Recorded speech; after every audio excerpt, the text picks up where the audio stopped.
Muy buenas tardes, tengan todos ustedes. Edición 154 en Conversando con Orfe. Hoy tenemos un gran invitado, un gran contador certificado, experto, por supuesto, en impuestos. Bueno, pues tiene su propia firma y pertenece, bueno, ha estado en toda la carrera, en todas las trayectorias de varias organizaciones, por supuesto, desde el Colegio de Contadores, Instituto Mexicano de Contadores Públicos. Híjole, es que está tan amplio el currículum que no quiero perder el tiempo en leerlo, pero no necesita grandes presentaciones, mi querido amigo don Víctor Keller, que está aquí con nosotros. La verdad, bueno, pues obviamente expresidente del colegio, miembro de la Junta de Gobierno del Colegio de Contadores, fue presidente del Comité Ejecutivo, presidente del Consejo Consultivo y actualmente igual, pues obviamente miembro del Consejo Consultivo del propio Colegio de Contadores Públicos de México, tan querido por nosotros, y él también tan querido por nosotros en esta comunidad Orfe.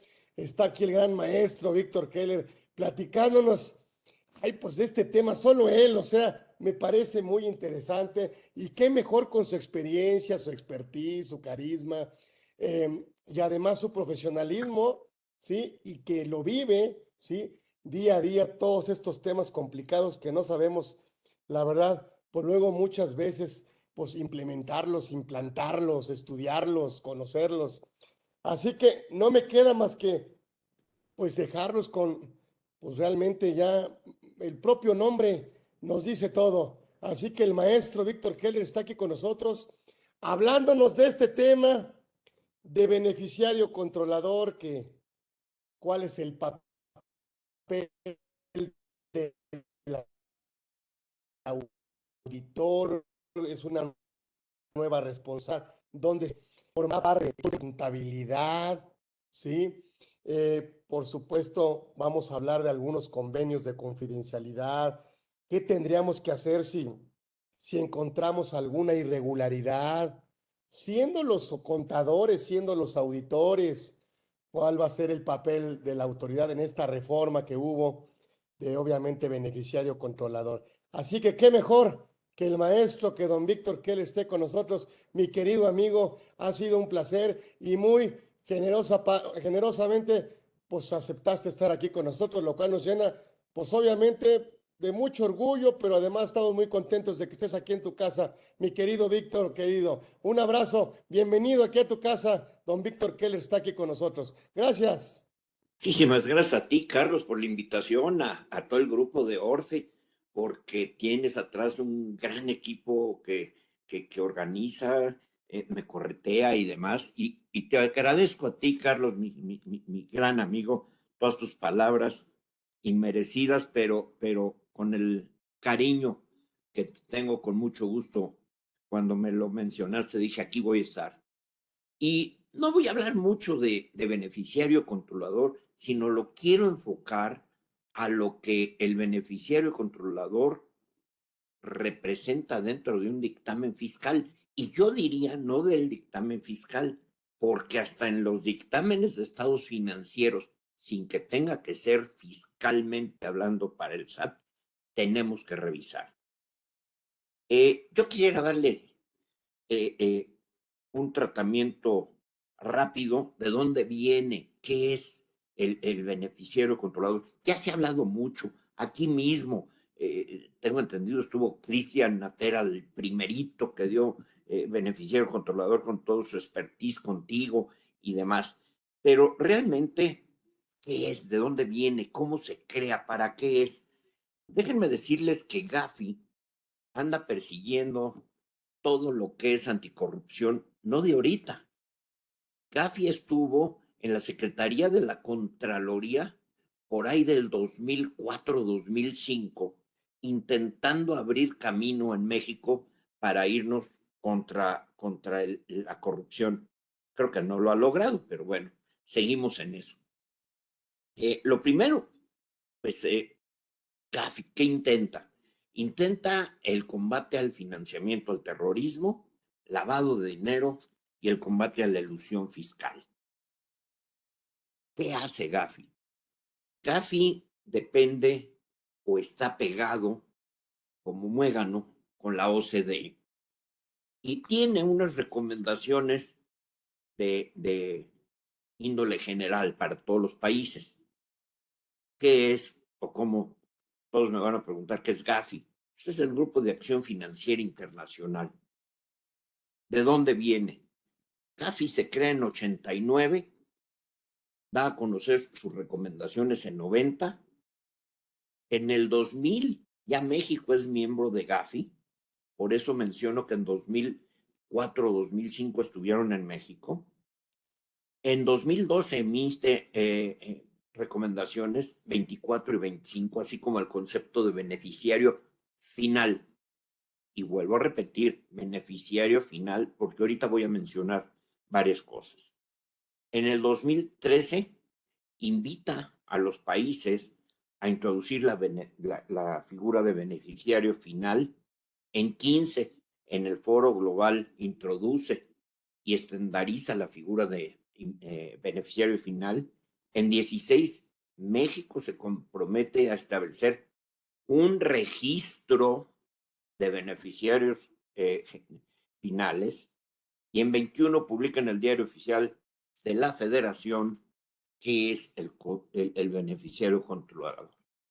¿Por qué mencioné todo lo anterior? Porque para mí la diferencia entre lo que Gafi pretende y que en México aborda eh, realmente el Congreso que aprobó esto, es que Gafi va contra el beneficiario final y aquí le llamamos beneficiario controlador. Gafi menciona que se entiende que se tiene que tener un registro de quien tenga más del 25%. Aquí lo bajan al 15% de acciones.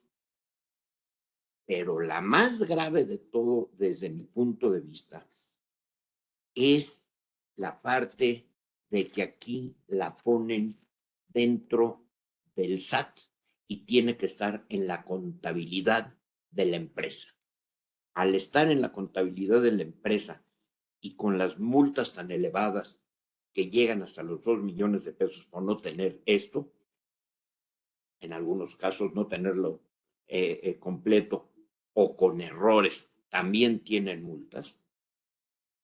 Realmente no lo entiendo por qué tiene que estar en la contabilidad y de ahí se deriva que tenemos que hacer nosotros la revisión tanto para los estados financieros como para los dictámenes fiscales.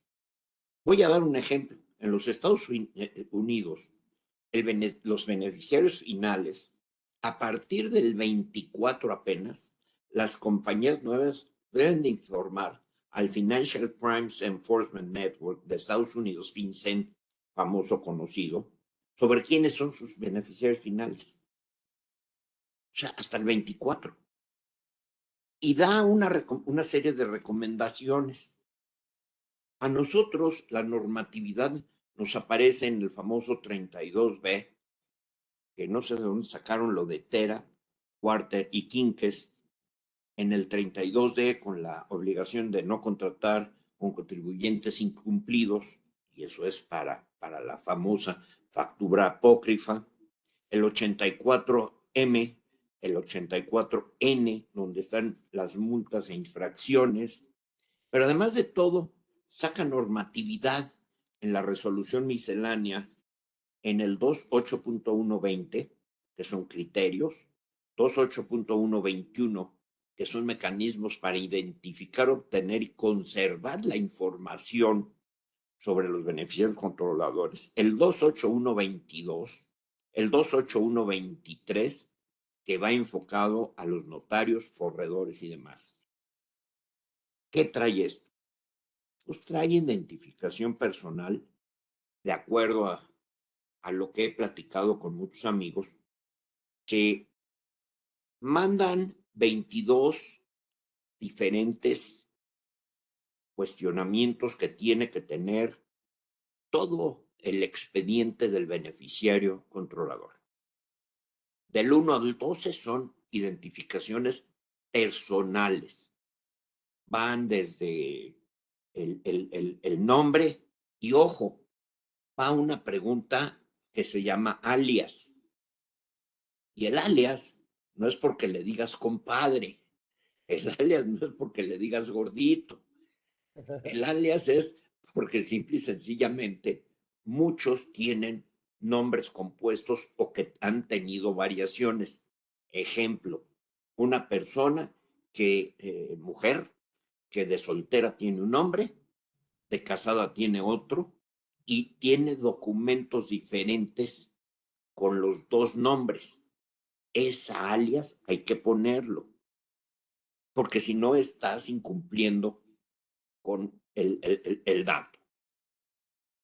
También cuando existe una cadena o un vínculo, que aquí están hablando básicamente de un trust y demás, van del 13 al 22, salvo el 19. ¿Qué trae el punto 19 de todo el listado?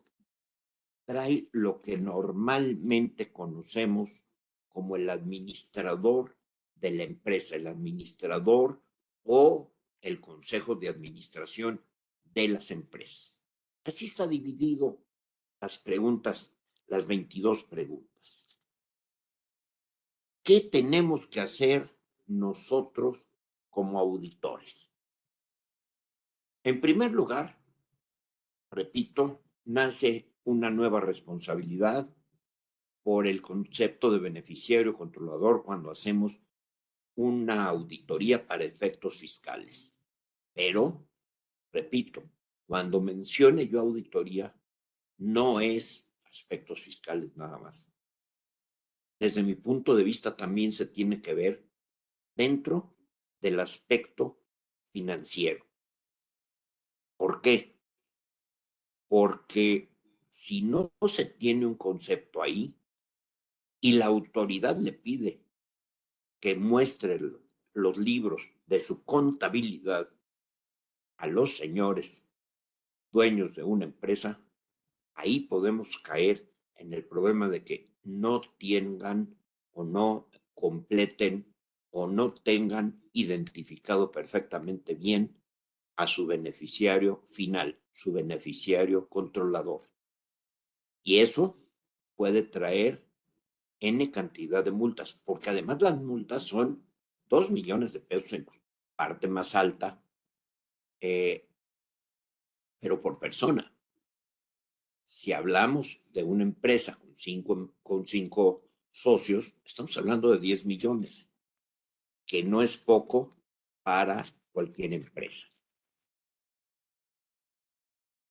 Nosotros dentro de nuestra auditoría debemos de diseñar procedimientos específicos para esto, como la integración, la identificación del beneficiario controlador, ver los controles internos que la propia empresa tuvo para poder ella determinar su beneficiario controlador, el registro de los mismos, y ahorita voy a eso, la importancia y la elaboración del aviso de privacidad es otro problema que tenemos encima como auditores, y la cadena de titularidad, cómo ha sido llevada completamente esto para que básicamente el auditor esté tranquilo de su trabajo. ¿Nosotros qué tenemos que hacer como auditores? Tener una planeación de auditoría adicional a la que normalmente tenemos, porque nosotros, en nuestra opinión, hablamos de cifras, con cifras al 31 de diciembre de tal. No hablamos del beneficiario controlador al 31 de diciembre de tal. Tenemos que tener otra planeación de auditoría específicamente para esto. Y significa realmente mucho trabajo. La aplicación de procedimientos necesarios de acuerdo a las circunstancias, para con ello poder verificar el cumplimiento de la nueva obligación. Estos procedimientos pueden ser guías para identificar formatos que se pueden usar para el registro, formatos prellenados por la empresa o que el auditor lleve, la evaluación de los controles internos que acabo de mencionar, no nada más de las cifras, sino para la identificación del beneficiario controlador, las sugerencias a los controles internos que tendremos que dar en caso de que encontremos alguna diferencia dentro de nuestro dictamen y las principales obligaciones en materia de datos de protección.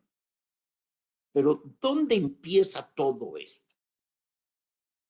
Todo esto empieza por los libros contables. Libro diario, mayor, inventarios y balances, lo que ya conocemos. Y ya conocemos que hay un registro de actas, un libro de actas. Hay un libro de socios y accionistas. Hay un registro de utilidades y varios más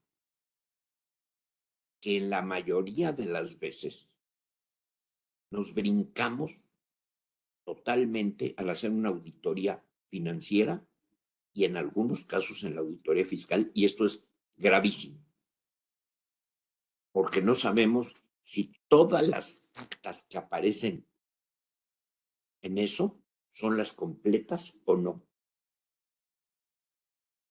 El famoso convenio de confidencialidad.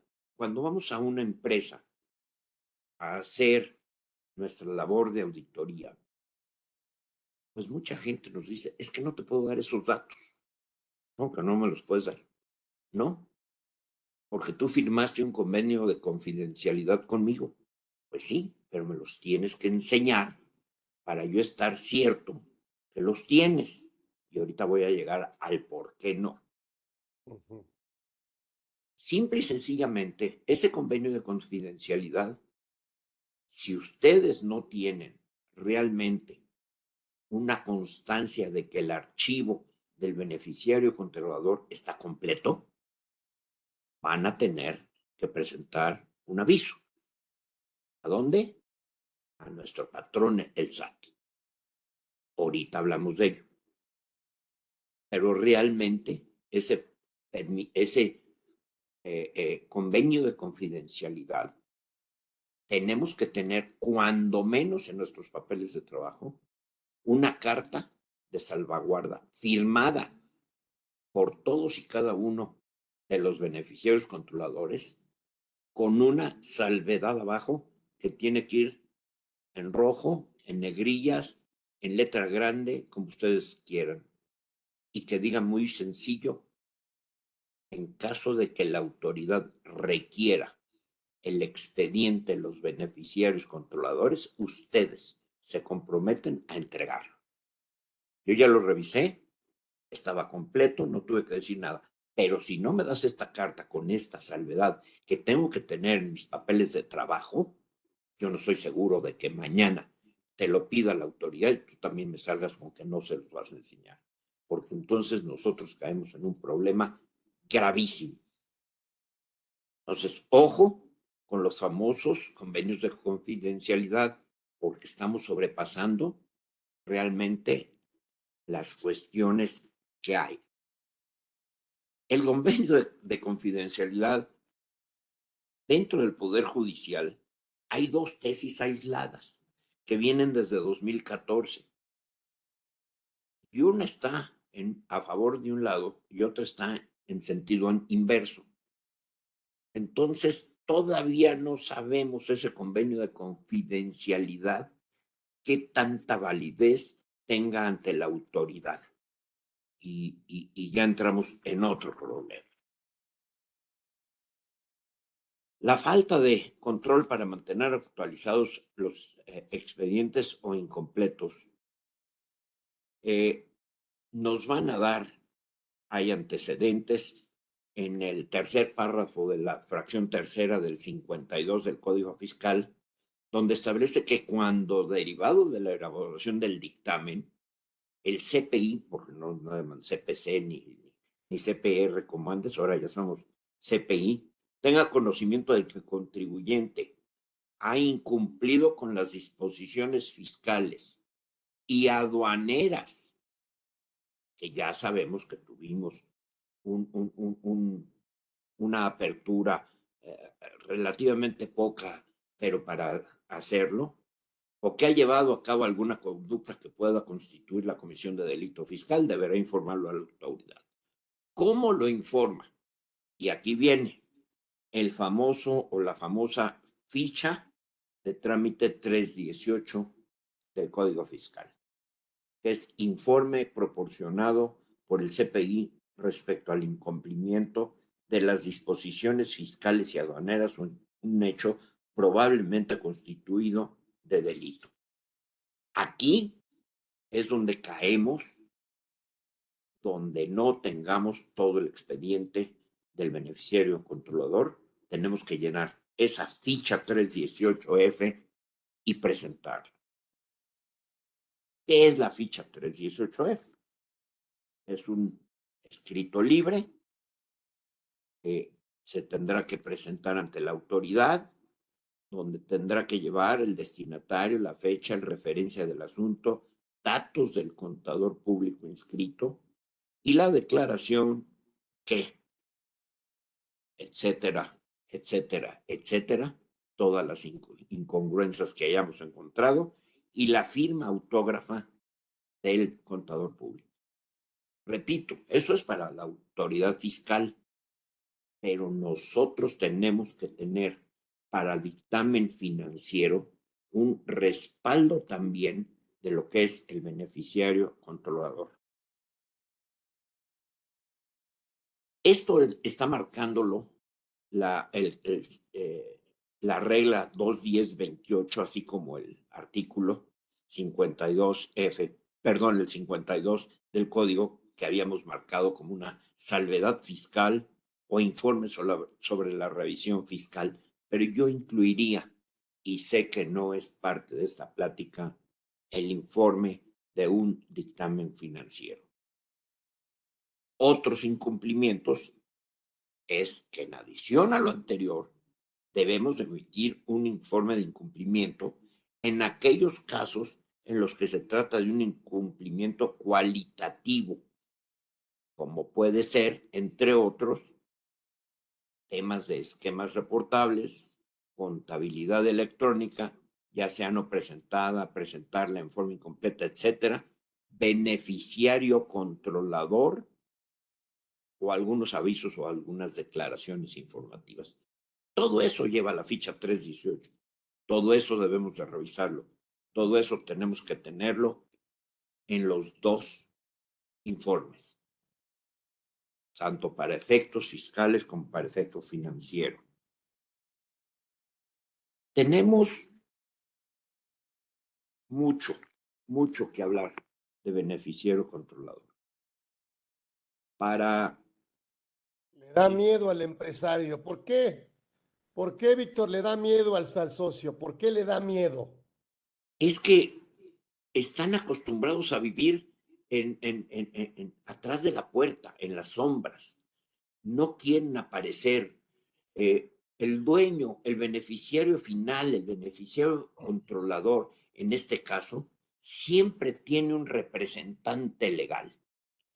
Y ese es el modus operandi que ha habido siempre en nuestro México. Entonces, a través de eso, siguen tratando de escudarse y vivir el anonimato. Ese es para mí la peor de todo. Quieren vivir en el anonimato, no quieren salir a la luz del día, no salir del closet, sino salir de la luz del día y poder decir, yo controlo la empresa, yo soy el beneficiario final, hay empresas, y lo sabemos todos los aquí presentes, que hay empresas familiares donde están la esposa, los hijos, que no tienen nivel en el entierro, pero los metieron. Y los metieron Sí. no de ahorita, los metieron de hace años cuando se requerían 5 socios en una empresa para constituirla. Y es hora, y cuando empecé, dije los libros de acta, es hora que no han modificado esas actas. Y Sí, ahí es, los socios de papel famosos, ¿no? Así es, Carlos. Así es, O sea, querido. podríamos decir que el accionista que es dueño de otra empresa, que decide por la otra o que controla a la otra, es presumiblemente beneficiario controlador. 100% porque está la cadena. Está la cadena. Vamos a hablar de una de las grandes empresas, ¿sí? Está una holding en Nueva York. De ahí parten 4 o 5, ya todas las demás en México. 4 o 5, una es para compras, para distribución, para ventas, para lo que gustes y quieras, de diferentes artículos. ¿Por qué? Porque se dedica a muchas partes, ya sean industriales, ya sea para los automóviles, lo que quieras. Esa holding tiene créditos en Nueva York. Muchas veces hasta cotiza en bolsa en México y muchas veces se cotiza en Nueva York. Y todas las demás cotizan en México.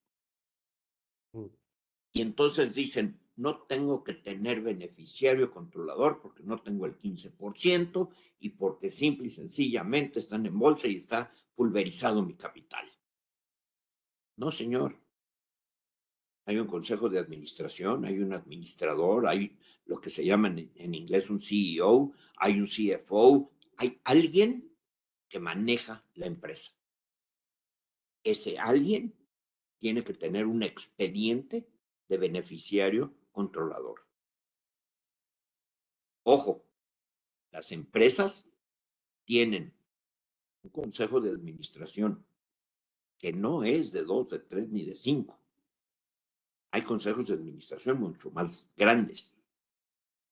¿Qué sucede con el comité de auditoría por el comité de mejores prácticas?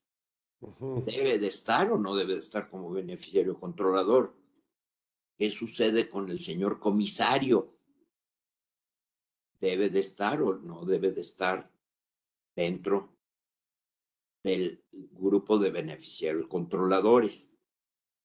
¿Qué sucede con aunque esté el consejo de administración, con la parte gerencial, que son los que realmente manejan la empresa? Y hay muchos gerentes. Entonces tenemos que seguir toda la ruta de esa cadena hasta saber quién es, desde nuestro punto de vista, el beneficiario final, que aquí se llaman controladores también, pero no limitado a que tenga que tener el 15%, porque eso es muy No, a fácil. lo mejor es el que decide, ¿no? O sea, la razón es, quiero pensar, pero con tu experiencia, quiero pensar, ¿quién me la va a pagar? ¿Quién me va a responder? ¿Quién es el que realmente es el dueño? El último, tú le llamaste muy beneficiario final. Podríamos llamarle, ¿quién es el último beneficiario? ¿O quién es el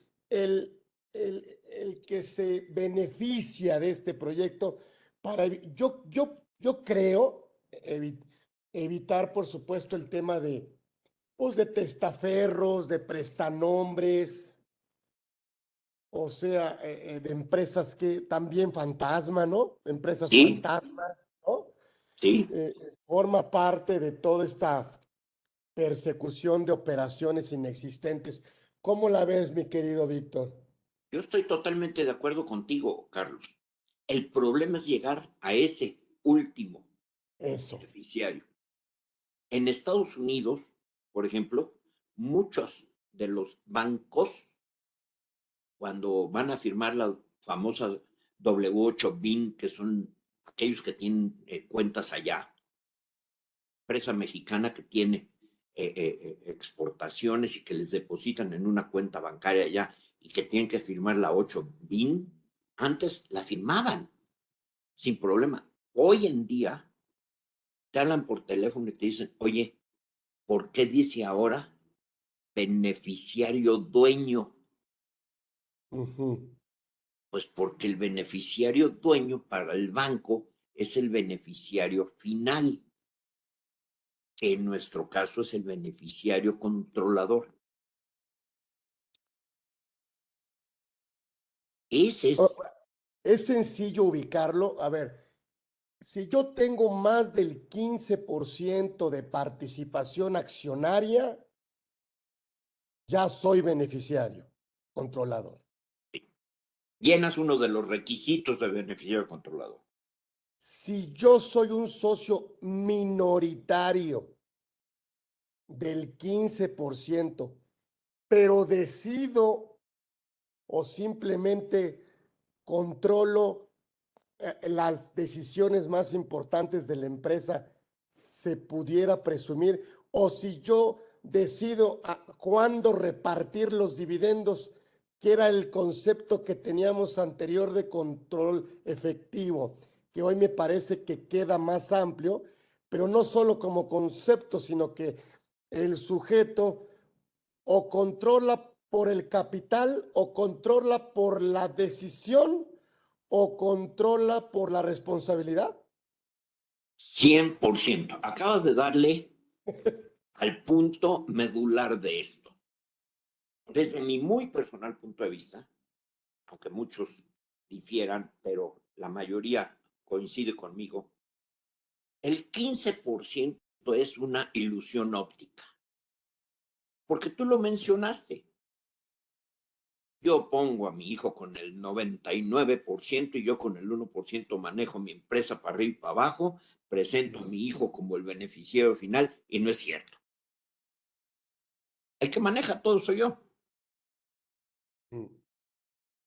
Entonces, no tengo que reportarme yo porque tengo el 1% o el 2 o el 5 o el 14%,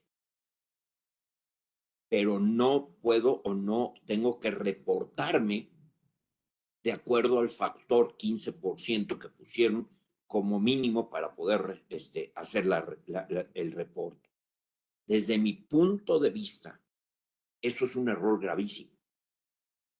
Tú mencionaste toda la ruta que tenemos que seguir como auditores para llegar realmente quién es el que toma la decisión, que es el que maneja la empresa, que es el que toma la decisión de qué rumbo va a ir la empresa, si va a ir por el camino bueno, camino malo, quién es el que realmente está obteniendo a través de sus decisiones las utilidades de la empresa. ¿Y por qué no decirlo? Ya no importa. Como segundo paso, quiénes reciben las utilidades de esa empresa. Pero todo ese camino tenemos que hacerlo y nos tenemos que basar, uno, en un control interno que las empresas deben de tener ya preestablecido. Dos, en un estudio nosotros de ese control interno ya preestablecido y con una serie de controles que nosotros tenemos que tener en nuestros papeles de trabajo de que cumplimos con la obligación de revisarlos. Sí. Si no, no estamos completos. Lo que pasa es que si estamos hablando de que forma parte de la contabilidad, híjole, pues me da no sé qué pensar en que la autoridad pida la información, el contribuyente no la proporcione y digan, ok, hay restricción de sellos, o sea, sí puede llegar a estorbar la operación, o sea, si es un tema no decir, oye, nos pueden parar la operación de la empresa si no empezamos a integrar esta información como parte de la contabilidad fiscal. Totalmente. Y lo peor del caso, Carlos, que hoy en día te paran la operatividad de la empresa, te quitan los sellos digitales y tú vas y presentas tu documentación a través del buzón tributario y dices, ya cumplí, tienes 24 horas para, de acuerdo a código, para que me quites la restricción. Pues no, se tardan de 2 a 3 semanas Ujú, ujú. y te paran de cabeza toda tu empresa, que puede ser enorme, te Sí. paran de cabeza toda tu operatividad, tus clientes, tus proveedores, tus empleados. Todo esto, Carlos, se vuelve verdaderamente una bola de nieve cuesta abajo. Y Sí. sí, ese es el temor y por eso dije, es un error que haya sido metido como parte de la contabilidad. No tiene nada que ver con cifras, Mm. nada. Esto es simple y sencillamente un trabajo mancomunado desde mi punto de vista entre la empresa y el auditor, llámale fiscal o llámale financiero, que tienen que llevar a cabo para que sus expedientes estén a la vista de cualquier autoridad que la pida. Llámale WIF, Secretaría de Hacienda, menos SAT, porque el SAT no es, si no estuviera en la contabilidad electrónica, no es la autoridad para revisar esto. Entonces, ¿tú consideras que fue un error meterlo al Código Fiscal de la Federación? Que mencionaran que estuviera en la contabilidad. Sí. No es que estuviera fuera del código, está en el código, pero que no mencionan que forma parte de la contabilidad. Ay, caray.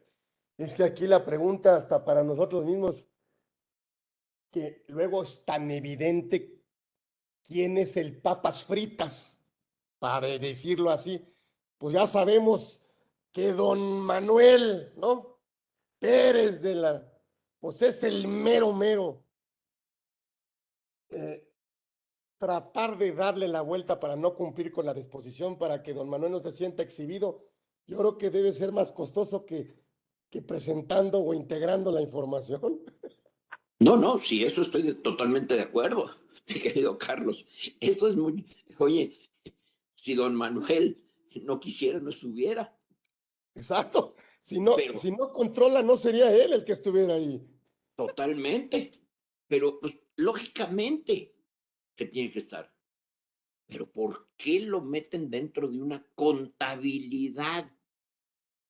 Y tú sabes que cómo nació la contabilidad electrónica, eh, eh, en fin, no me quiero ni meter en eso porque fue un trabajo muy difícil y muy arduo que llevamos a cabo eh, eh, entre, entre otras cosas, eh, la contaduría pública organizada, encabezada por mí, eh, desde luego Aristóteles Núñez que nos los encargó y el licenciado Díaz Guzmán, que fue la persona mandada por Aristóteles para que encabezara la parte del grupo del SAT, y Diana Bernal, nuestra gran amiga con Prodecon, que estuvo también juntas ahí con nosotros.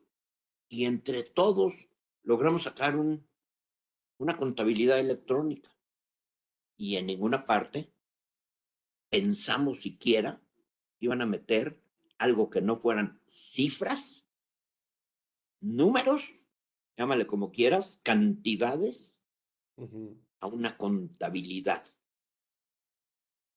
Nunca pensamos que llevaran a cabo esto como parte integrante de una contabilidad. Y si no, que alguien me explique, como dice un personaje de la televisión. Se vuelve un chismógrafo. Totalmente, Sí, totalmente. sí.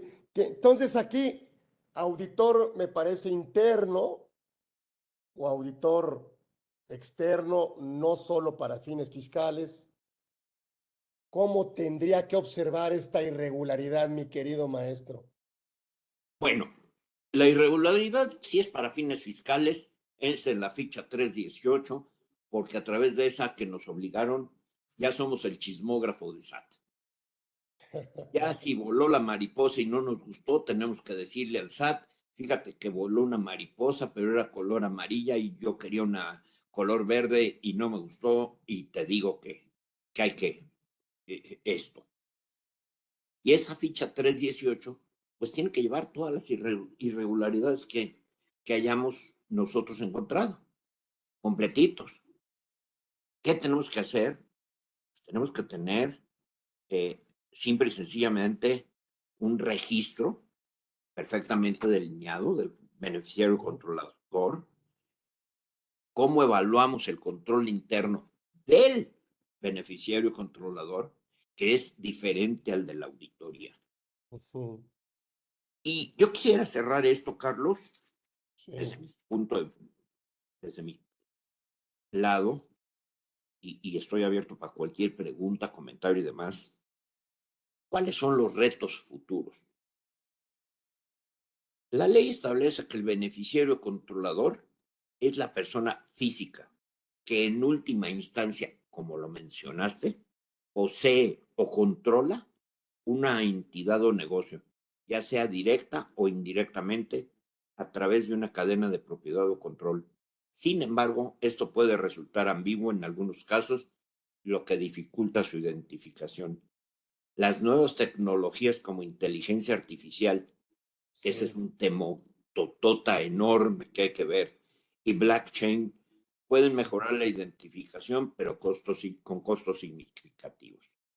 ¿Cuáles son mis 3 recomendaciones? Sí. Requerir y conservar información actualizada de los beneficiarios controladores, actualizar la información al menos anualmente y revisarla como auditores y proporcionar al SAT cuando sea requerida dicha información.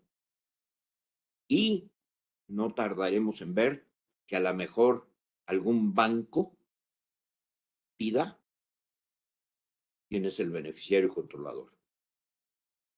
¿Es el mejor aval o qué? Pues sí, para las cuestiones del dictamen financiero, no tardaría mucho un banco, repito, en Estados Unidos, no lo hace el SAT. Así es. Otra cosa, en Estados Unidos se puede consultar, ojo, o sea, nuestra autoridad SAT ya no tiene que pedir a través del IRS y todo lo que sabemos la información, ya la puede consultar porque es pública. Oye, ahora se me ocurre, pero luego hablamos luego de más y luego se hace en realidad. Vamos a tener un censo, un padrón de deudores alimentarios.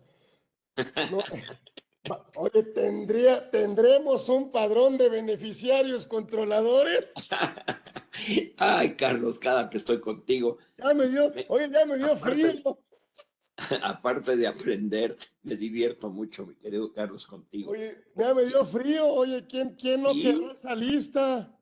sí, porque donde se te ocurra poner una empresa en Estados Unidos y sea pública todo tu capital y lo que sea la empresa, pues, ¿qué te cuento? Y todo el mundo está diciendo, no, no te preocupes, tú abre tu empresa, es más, cómprate una casa en Nueva York Sí, sí. y la pones a nombre de una empresa. Ajá, nada más que ahora tienes que tener el beneficiario controlador y lo tienes que registrar.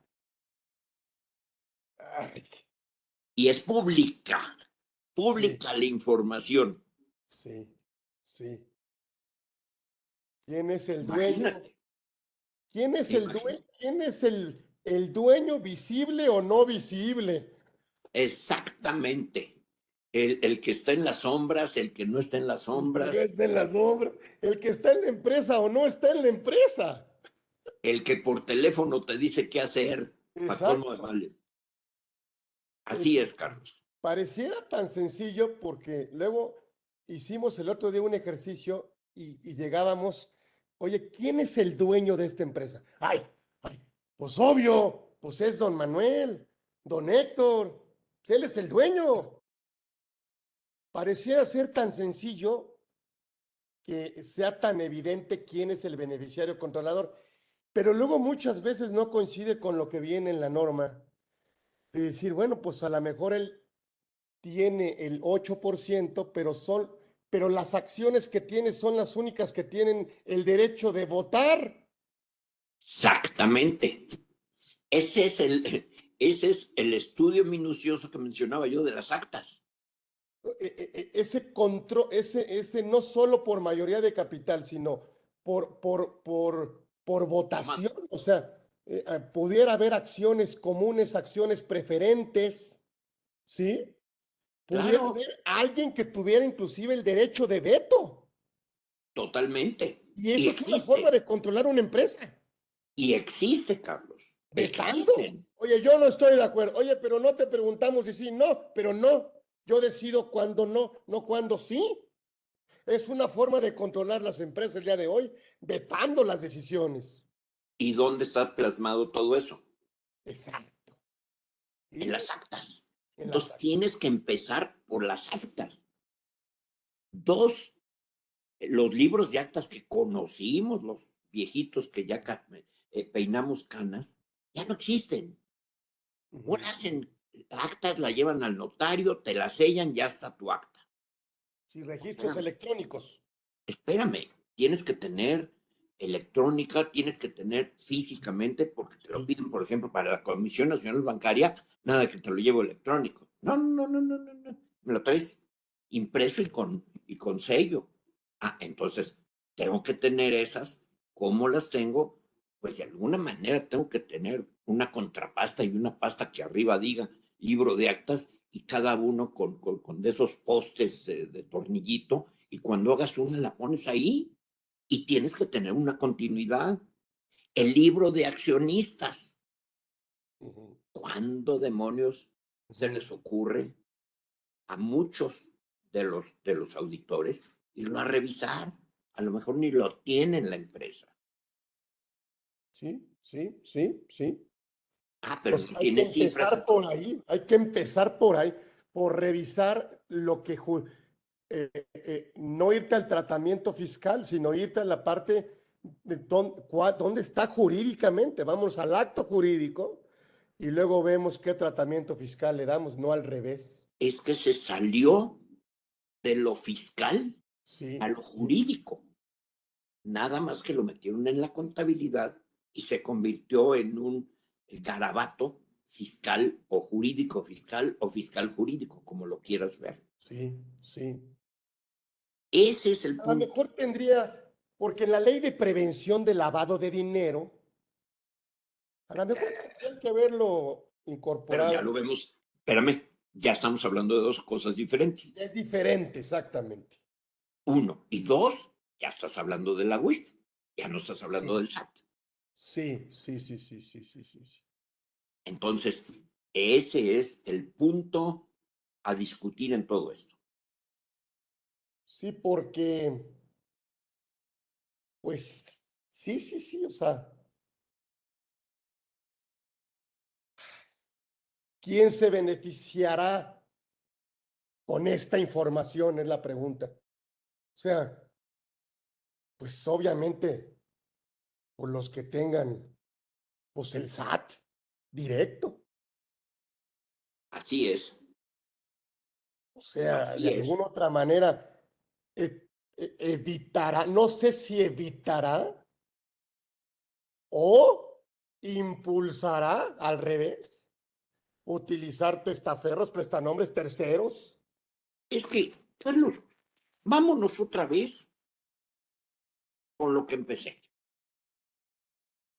¿Qué es o por qué el GAFI crea lo de beneficiario final?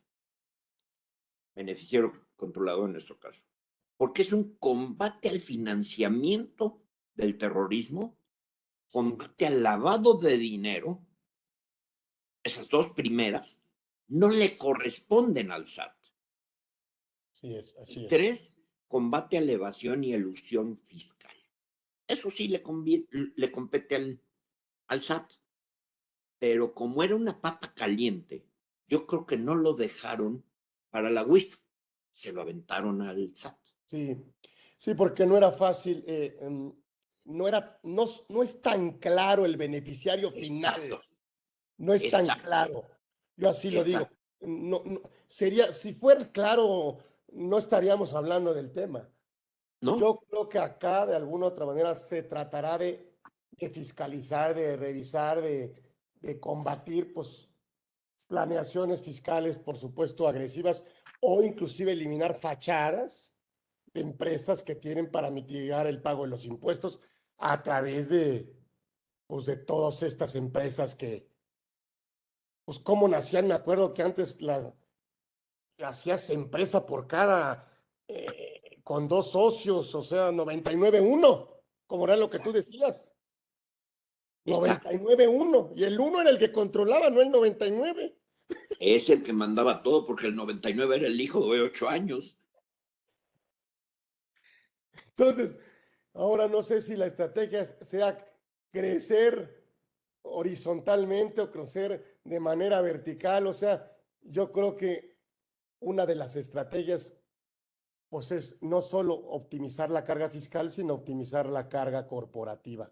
O sea, las estructuras, la eficiencia en las estructuras, me parece que de ahí te darán para pagar impuestos y no los impuestos te darán para mantener las estructuras.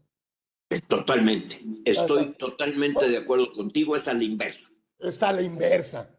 Primero que sea un Totalmente. negocio más eficiente, ¿sí? Y lo demás, ok, me parece que será un derecho utilizar cualquier estrategia de planeación fiscal no agresiva que nos permita em, reinvertir, crecer, ¿no? O sea, No tener que utilizar empresas fantasmas, facturas eso. O sea, apócrifas, que los... todo lo que ha realmente hecho una porquería el sistema fiscal mexicano. Yo tenía una, bueno, pues sí, pues un amigo que yo le decía, oye, ¿por qué no pagas los IVAs? Era una broma, que luego se volvió comentario en los cursos. Me dice, es que si me quitas el IVA, me quitas el margen de la empresa. ¿Sí? Entonces, a veces, ¿cuántas empresas no dependen de sus estrategias directamente fiscales para generar utilidades ficticias? Pero es que, Carlos, mira, te voy a dar un ejemplo que ponía yo, eso sí, hace muchos años.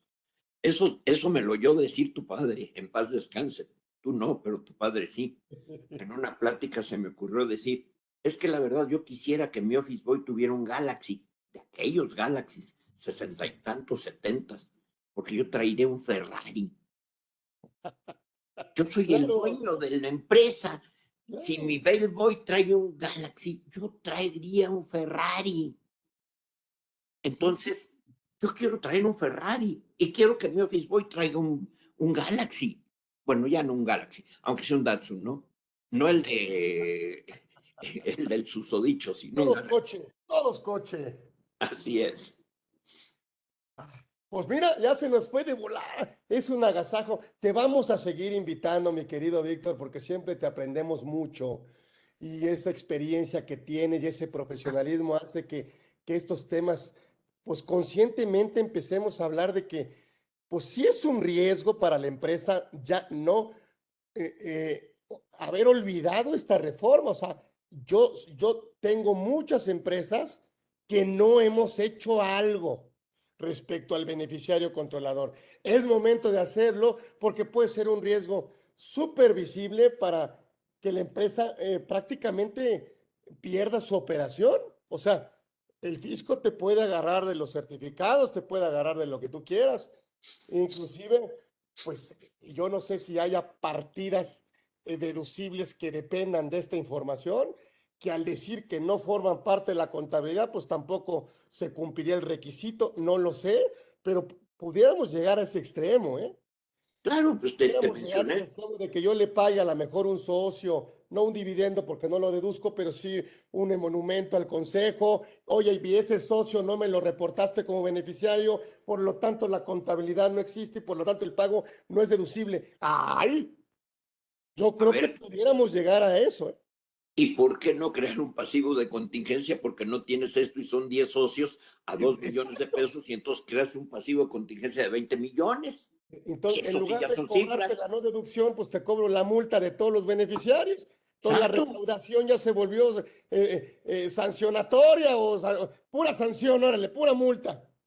Que ese es otro tema que después tocamos porque se me hace que va a haber una de multas que para qué te cuento. Empezando porque déjenme decirles que ya hay por parte del SAT muchos solicitudes de información del beneficiario controlador. Ok. Ya están saliendo pidiendo lo del beneficiario controlador a las empresas. Pues sí, yo creo que este es un tema que tiene que ser un tema de accionistas, es un tema yo creo que es un tema de dueños, este tema, en donde ellos pongan, obviamente, den la instrucción para que se vaya cuidando a través de control interno o a través de revisiones externas. Pero Así es. se tiene que cuidar y hay que ocuparnos en lugar de preocuparnos. Yo me quedo con eso y le agradecemos a don Víctor Keller que haya estado aquí en esta edición 154 de Conversando con Orfe y de una vez lo vamos a invitar para el próximo año para que dé el tema que quiera, es de su casa, es un agasajo y aprendemos todos y le agradecemos desde aquí, desde Conversando con Orfe. Así que aquí le tenemos un reconocimiento, Hugo, ahí está es un pequeño para lo grande que es don Víctor, pero bueno, pues ahí está un reconocimiento No, que se lo vamos a mandar para que lo meta en la carpeta del mes, de tantos que tiene. Así que nos vemos próximamente. Le agradecemos a don Víctor Keller que haya estado con nosotros y nos vemos próximo miércoles aquí en Conversando con Orfe. Gracias, gracias. gracias, Carlos. Un abrazo.